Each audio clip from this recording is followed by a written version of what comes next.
मैं तो प्रिंसिपल बन गया, ये आज तक वही है।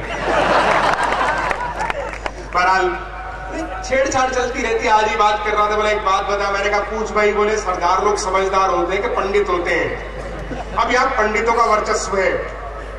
यहाँ से शुरू हो रहे हैं सुनील जोगी, सुमन दुबे, सुरेश अवस्थी, संतोष आनंद जी, सुरेंद्र शर्मा, वसीम मुमताज जी जो हैं, ये वैसे भी मेरे साथ हैं। नाम में भी एम में मुमताज है और मेरा नाम है एम में।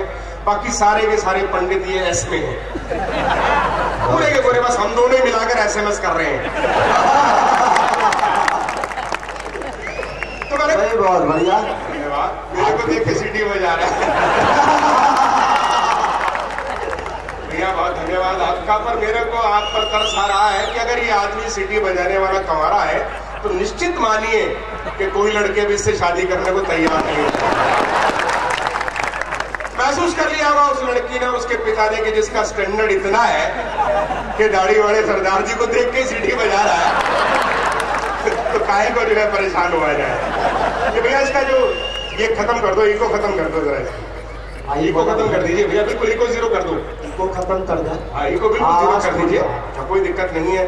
तो मैं तो बात कर रहा था, सुनील जोगी कहने लगे एक बात बता कि पंडित समझदार होते हैं कि सरदार होते हैं? मैंने कहा भी चंद्रकांत जी का खास आदमी है सुनील जोगी, तो क्यों पंगा लिया? यहाँ आए संभाजी नगर में तो क्यों खाम का परेशान हो? मैंने कहा पंडित ही होते हैं, उनके चोटी होती है और आकाश मार्ग से जो ज्ञान गंगा आती है वो सीधी की सीधी बुद्धि में प्रविष्ट हो जाती है।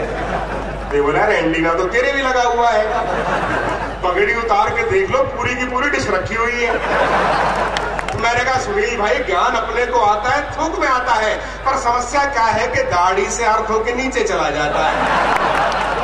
मतलब लकड़ी का मंच है, यहाँ अर्थिंग की कोई चक्कर नहीं है, कोई गुंजाइश नहीं है। लेकिन एक बात ईमानदारी से कहना चाहता हूँ कि जब किसी सरदार जी की बुद्धि अर्थ होकर खेतों में पहुंचती है तो वहां फसलें नहीं, सोना लहलहा उठता है। वाह भाई वाह वाह वाह वाह वाह। जब वो बुद्धि अर्थ होकर सीमाओं पर पहुंचती है तो देश की रक्षा के लिए बंदूकें उठ खड़ी होती हैं और सबका मैं समस्त सदन का प्यार चाहूंगा। और जब वो बुद्धि अर्थ होकर सच्चाई, ईमानदारी और कर्तव्य निष्ठा पर पहुंचती है तो एक सामान्य व्यक्ति भी देश का प्रधानमंत्री बन जाता है। अब हिसाब में तो ये था कि महिला के बाद सरदार का नंबर पहले से तय